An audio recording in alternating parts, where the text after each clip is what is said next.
So hello and welcome to the channel. तो कल के वीडियो में हमने शब्द भेद का पूरा बेसिक पढ़ा था, है ना। तत्सम, तद्भव, देशज, विदेशज शब्द जितने भी शब्द होते हैं वो पूरे हमने डिटेल में पढ़े थे, ठीक है। और मैंने आपको बता भी दिया था कि अगर आपको याद करना है तो आप पोस्ट मेरे चैनल की पोस्ट सेक्शन में जाओ, है ना। वहाँ पे आपको सारी पोस्ट मिल जाएगी, वहाँ से आप स्क्रीनशॉट लेकर उसको याद कर सकते हो, ठीक है। और आज के इस वीडियो में हम लोग प्रैक्टिस स्टार्ट करने वाले हैं। जैसे कि आप सबको पता है कि प्रैक्टिस जो बहुत जरूरी होती है एग्जाम के लिए, ठीक है। हमको बिल्कुल फुल स्कोर करना है तो हमको प्रैक्टिस करना ही पड़ेगा, ठीक है। तो हम अब टॉपिक कंप्लीट करने के बाद अब इस चैप्टर की क्या करेंगे, इस टॉपिक की शब्द भेद के हम प्रैक्टिस क्वेश्चन सॉल्व करने वाले हैं। तो सबसे पहला क्वेश्चन आपका क्या है कि परीक्षा जो शब्द है उत्पत्ति की दृष्टि से किस कोटि का शब्द होता है। परीक्षा जो शब्द है, परीक्षा है ना, जिसका मतलब एग्जाम होता है, तो उत्पत्ति की दृष्टि से किस कोटि का वो शब्द है। तद्भव है, तत्सम है, देशज है या विदेशज है। तो कल मैंने आपको बताया था कि तत्सम शब्द जो होते हैं, तत्सम वो शब्द होते हैं जो कि हालांकि वो होते संस्कृत शब्द ही है, ठीक है। संस्कृत शब्द जब हिंदी भाषा में हम उनको जब बोलते हैं, है ना, तो वो जैसे होते हैं वैसे ही हम उनको यूज कर लेते हैं, है ना। और तद्भव जो होते हैं ना, तद्भव उन संस्कृत शब्दों को हम क्या करते हैं, बदलते हैं। बदलने के बाद जब हम उसको यूज करते हैं तो वो कैसे होते हैं, तद्भव शब्द होते हैं। देशज जो हमारे देश में हिंदी भाषा जो है ना, तो हिंदी की बोली में जो शब्द सम्मिलित किए गए हैं वो देशज शब्द है। विदेशज शब्द वो है जो कि मतलब दूसरी कंट्रीज से आए हैं, है ना, विदेशी भाषा से वो प्रयुक्त होते हैं, वो होते हैं विदेशज शब्द।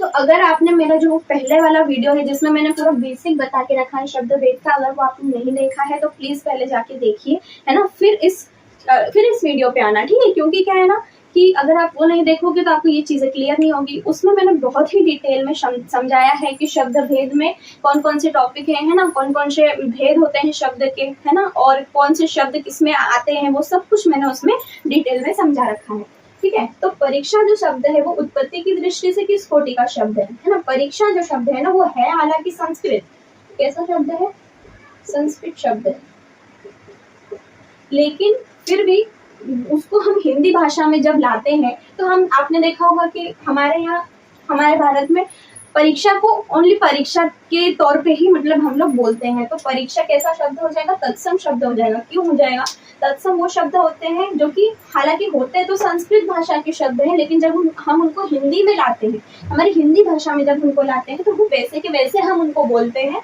वो कैसे होते हैं, तत्सम, है ना। अब क्वेश्चन नंबर सेकंड, जिन शब्दों का हिंदी भाषा में आकर रूप परिवर्तित हो जाए, है ना, जब कोई शब्द जो होता है वो हिंदी भाषा में आ जाता है फिर उसका रूप कैसा होता है, बदल जाता है, तो वो उसको हम क्या बोलते हैं, है ना। जैसे कि अगर मैंने बोला अश्रु, है ना, अगर मैंने बोला अश्रु तो अश्रु एक कैसा शब्द हो जाएगा, तत्सम शब्द हो जाएगा। कैसा शब्द है ये, तत्सम शब्द है। अगर मुझे इसका तद्भव लिखना है तो मैं क्या लिखूंगी, आंसू। अश्रु मतलब क्या, तो अश्रु मतलब होता है आंसू, ठीक है। तो आंसू इसका क्या हो जाएगा, तद्भव हो जाएगा, है ना। तो ये रूप इसका क्या हो गया, बदल गया। पहले अश्रु था, ये आंसू हो गया, तो इसका रूप क्या हो गया, अभी बदल गया। तो उन शब्दों को आप क्या बोलोगे, उनको आप बोलोगे तद्भव। क्या बोलोगे, तद्भव शब्द बोलोगे। कौन सा तत्सम शब्द है, इसमें से कौन सा तत्सम शब्द है, नाक है, नक्र है, पड़ोस है या नैन, इन चारों में से कौन सा ऐसा है जो कि तत्सम शब्द है। तत्सम का मतलब मैंने अभी बताया, जो कि वैसे के वैसे रहते हैं, उनका रूप बदलता नहीं है ना। तो नाक तो हो नहीं सकता, पड़ोस भी नहीं हो सकता, नैन भी नहीं हो सकता। यहाँ पे आपका बचता क्या है, नक्र। नक्र का मतलब भी क्या होता है, नक्र का मतलब क्या होता है, नाक। नक्र का मतलब भी नाक होता है, लेकिन ये संस्कृत का शब्द है नक्र। नाक भी नहीं संस्कृत का शब्द है, पड़ोस भी नहीं संस्कृत का शब्द है, ये भी नहीं शब्द है ना। नक्र जो है वो एक संस्कृत शब्द हो गया, ठीक है। तो ये आपका क्या हो जाएगा, आंसर हो जाएगा। अब फोर्थ क्वेश्चन है, कौन सा तत्सम शब्द है, इसमें आपको बताना है कि कौन सा तत्सम है, ठीक है। तो इसका आंसर जो है क्वेश्चन नंबर 4 का, आप मुझे कमेंट सेक्शन में बताओगे, है ना, कि इसका क्या आंसर होगा, है ना। इसमें से कौन सा तत्सम शब्द है, कर्पूर है, चोंच है, आंख है या फिर चीता है, इसमें से कौन सा आपका तत्सम शब्द होगा, आप मुझे कमेंट सेक्शन में लिख के बताना, ठीक है। अब फिफ्थ है कि शुष्क का तद्भव रूप। शुष्क जो शब्द है, शुष्क, उसका तद्भव रूप यानी कि इसका मतलब आपको बताना है ना, इसका बदला हुआ रूप आपको बताना है। शुष्क का मतलब शुष्क होगा, सूखा हुआ होगा, सूख होगा या शुष्क।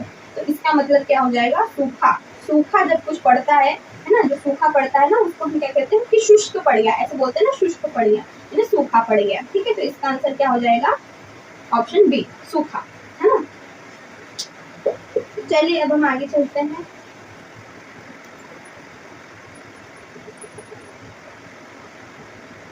यहाँ पे क्वेश्चन नंबर 6 देखिए, पगड़ी शब्द है, पगड़ी कैसा शब्द है ना। तो पगड़ी जो शब्द है ना वो हमारे देश का शब्द है, इसीलिए हम इसे क्या कहेंगे, देशज शब्द है। पगड़ी कैसा है, देशज, जो कि हमारे भारत देश में ही यूज होता है ना, इसलिए इसको क्या कहेंगे, देशज शब्द, इसको, पगड़ी को।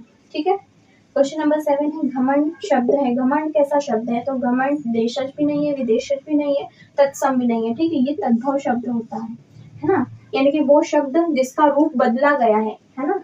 घमंड एक तद्भव शब्द है। अब क्वेश्चन नंबर 8 है कि चप्पल शब्द है, चप्पल एक कैसा शब्द है, तो सीधे सीधे पता चल रहा है कि चप्पल जो है ये शब्द हमारे भारत में यूज होता है, तो ये कैसा शब्द हो गया, देशज शब्द हो गया, हमारे देश का शब्द है चप्पल। ठीक है, अब 9th है कि जुलूस, जुलूस शब्द कौन सी भाषा का शब्द है, जुलूस जो शब्द है वो कौन सी भाषा का शब्द है, तो ये किसकी भाषा का शब्द है, अरबी की भाषा का शब्द है, अरबी भाषा का, कौन, जुलूस, है ना। जुलूस जो है वो अरबी भाषा का शब्द है। क्वेश्चन नंबर 10 है कि लाश, लाश कौन सी भाषा का शब्द है, तो लाश जो है वो तुर्की भाषा का शब्द है ना। लाश जो है ना वो तुर्की भाषा का शब्द है। ठीक है, तो ये ऐसे ही क्वेश्चन आपको एग्जाम में ज्यादातर देखने को मिलेंगे, है ना। ऐसे क्वेश्चन से ही एग्जाम्स में ये सब पूछे जाते हैं, और इसमें से कुछ तो ऐसे हैं जो कि प्रीवियस ईयर क्वेश्चंस मतलब हैं जो कि आ चुके हैं पहले एग्जाम में, है ना। तो आपको ये चीजें जो है वो पता होनी चाहिए, है ना। देशज जो शब्द होते हैं ना, देशज, वो तो अलग ही साउंड करते हैं, अलग ही पता चल जाता है कि ये देशज, जैसे पगड़ी, है ना। तो पगड़ी भाई सीधी सी बात है कि ना तो पगड़ी संस्कृत में होती है ना, और ना ही ये विदेशज है, तो ऑब्वियसली ये देशज शब्द ही हो, यानी हमारे देश में ये बोला जाता है ना। फिर चप्पल, चप्पल तो अपने भाषा का सबसे फेमस शब्द है ना, तो चप्पल भी कैसा हो गया, देशज हो गया। ठीक है, तो देशज शब्द तो अपने आप में ही पता चल जाते हैं, देख के ही पता चल जाता है कि ये हमारे देश का शब्द है। ठीक है, लाश जो है वो तुर्की शब्द हो गया, और जुलूस जो है वो अरबी भाषा का शब्द है। ठीक है, तो ये चीजें आपको पता होनी चाहिए, है ना।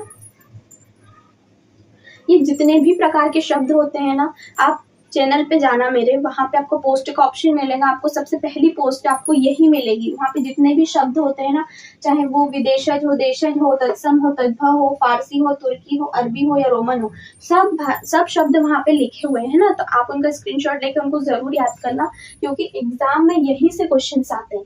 ठीक है, अब आगे के क्वेश्चन करते हैं।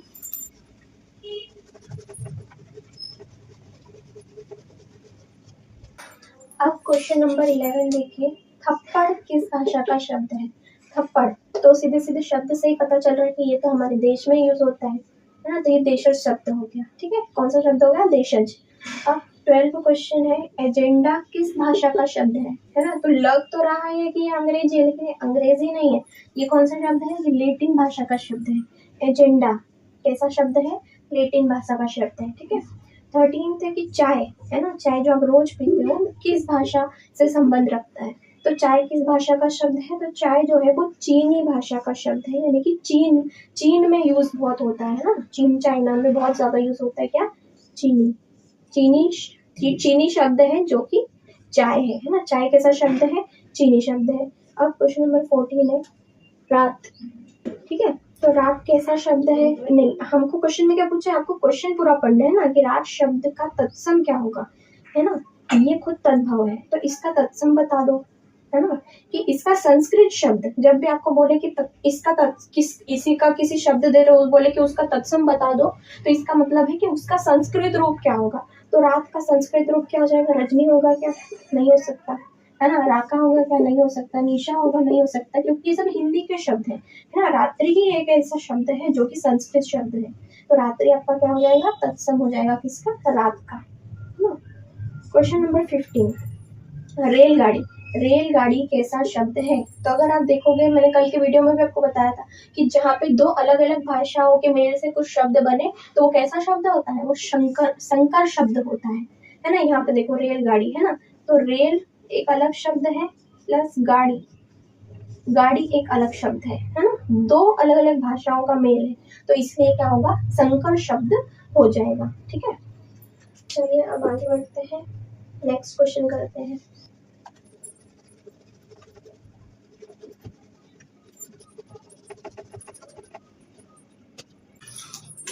अब यहाँ पर देखिए क्वेश्चन नंबर 16 क्या है कि निम्न में से कौन सा संकर शब्द है ना। अभी मैंने आपको क्या बताया, अभी मैंने आपको बताया कि जो कि दो अलग अलग भाषाओं से मिलकर बनता है वो शब्द क्या कहलाता है, संकर शब्द कहलाता है। आप बताओ, वर्षगांठ, पंकज, प्लेट, चंद्रशेखर, है ना। यहाँ पे एक ही अपने को नजर आ रहा है, वो है वर्षगांठ। वर्ष प्लस गांठ, एक यही ऐसा शब्द है जो कि दो अलग अलग भाषाओं से मिलकर बनता है। ठीक है, क्वेश्चन नंबर 17 है कि उत्पत्ति के आधार पर शब्द के कितने भेद हैं। जो मेरा पिछला वीडियो जो रहा है बेसिक वाला, उसमें मैंने पूरा आपको बताया है ये चीज कि उत्पत्ति के आधार पर कितने शब्द भेद होते हैं, शब्द के कितने भेद होते हैं, टोटल 4 भेद होते हैं। कौन कौन से होते हैं, तो तत्सम, है ना, तद्भव, देशज और विदेशज। ठीक है, अब क्वेश्चन नंबर 18 है, किस विकल्प में दोनों शब्द तत्सम है। अब ये जो क्वेश्चन है ये PYQ है, यानी कि ये प्रीवियस ईयर में आ चुका है। तो हमको वो दो शब्द बताना है, दो शब्द दिए हैं हर ऑप्शन में, हमको देखना है कि दोनों तत्सम होना चाहिए। तत्सम यानी कि संस्कृत शब्द होना चाहिए, है ना। तो सूरज एक हिंदी शब्द है, अग्नि एक संस्कृत शब्द है, तो ये तो नहीं होगा। भानु एक संस्कृत शब्द है और आसमान एक हिंदी शब्द है, तो ये भी नहीं होगा। आकाश और सितारा दोनों क्या है, हिंदी शब्द है, तो ये भी नहीं होगा।